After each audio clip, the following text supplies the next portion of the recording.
Hello! This week we're talking about how we worship God because He draws us in, He invites us in, and we belong in His family. And this week's prayer from Jared Patrick Boyd's book, Imaginative Prayer, A Year-Long Guide to Your Child's Spiritual Formation, goes right along with that. So let's close our eyes, take a few deep breaths, and we'll begin. God, I pray that you would open our minds and open our hearts to your Spirit today.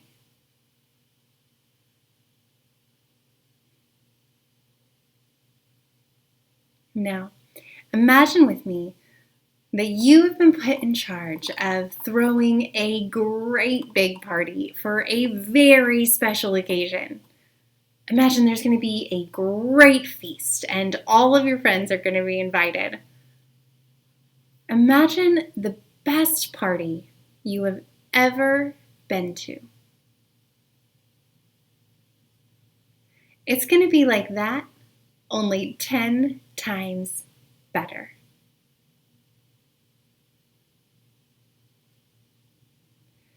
Now imagine that you have nearly unlimited money, that you can spend it on anything you want for this party. What would you do?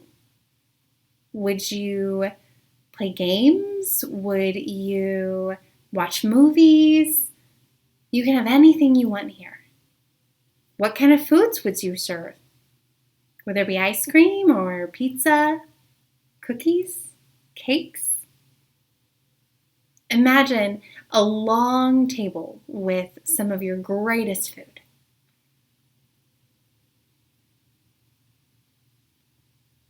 Next, imagine, who do you want to invite?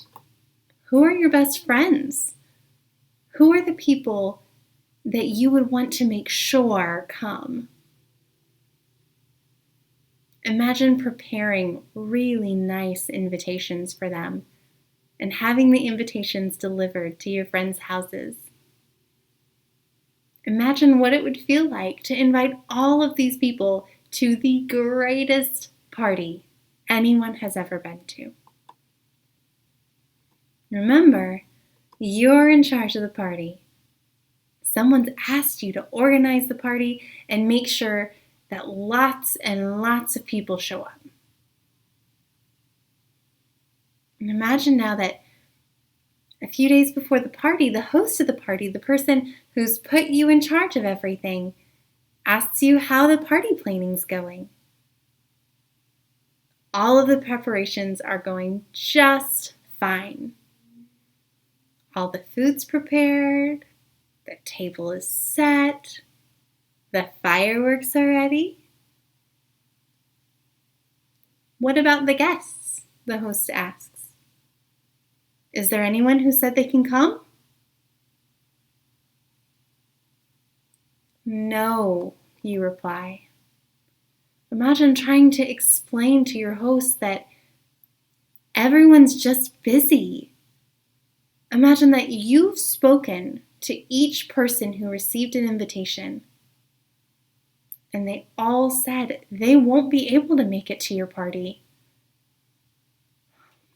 What does it feel like to be throwing the greatest party ever and not have anyone who is able to make it? No one is able to come.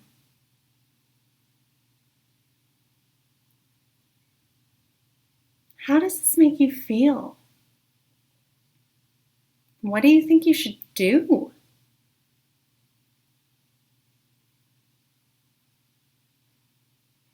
Imagine now that you're meeting with the host of the party and trying to explain to him that no one's able to make it.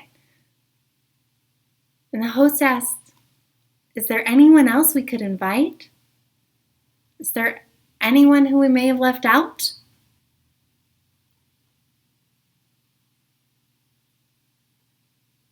Suddenly, people's faces begin coming to your mind. They're not people who are really friends of yours, but you know their faces.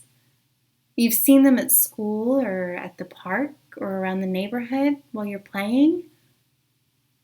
In fact, these are the kids who often get left out. These kids are the last ones to be picked for a team. These are the kids who others sometimes make fun of. Who do you know at your school or in your neighborhood who maybe isn't as popular as others? Is there anyone you know who gets left out? Is there anyone who comes to mind that just doesn't get invited to parties?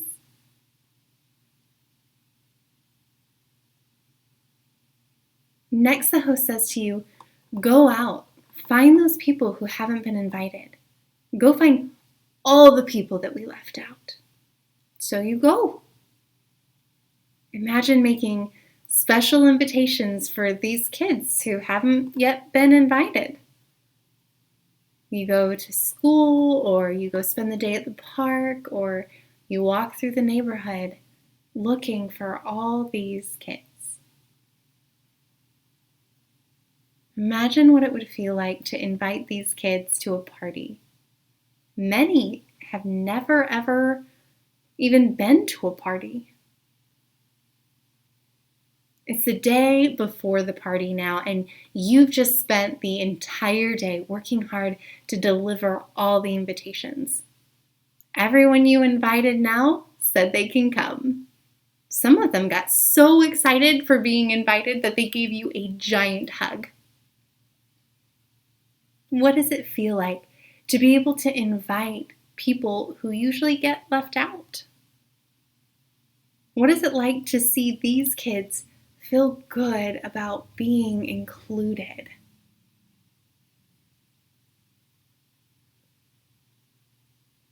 Now it's the day of the party, and the table's been set for your feast. There's a mountain of ice cream just ready to be eaten. The music's playing, the games are all set up, and then they all begin to show up. Everyone invited who had initially been left out begins to show up. You smile as people arrive at the party and have fun. The host, too, is smiling. He's laughing. He's pleased.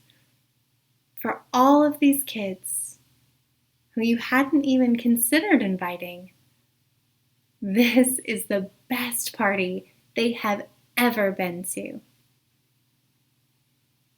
This is what love looks like. Jesus tells a similar story, and it goes like this. There once was a man who threw a great dinner party and invited many. When it's time for dinner, he sent out his servants to the invited guests saying, "Come on in, the food's on the table." Then they all began to beg off, one after the other, making excuses. The first said, "Oh, I just bought a piece of property, I need to go look on it. Send my regrets." Another said, "I just bought 5 teams of oxen, really need to check them out. Send my regrets." And yet another said, "I just got married, I need to go home to my wife."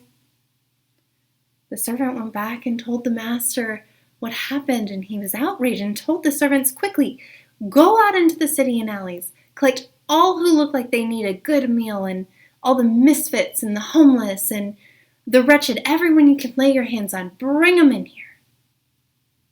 And the servant reported back, "Master, I did what you commanded, there's still room." So the master said, "Then go out to the country roads. Whoever you can find, bring them in. I want my house full." Let me tell you, not one of those originally invited is going to get even a bite at my dinner party. Jesus is telling a story about a feast and inviting people who may have been left out, because this is what love looks like. This is what the kingdom of God is like. God's invitation to his feast is for everyone. Love looks like being patient and kind and not paying attention, not making a list of people's mistakes or shortcomings. Love looks like inviting people who may have been left out.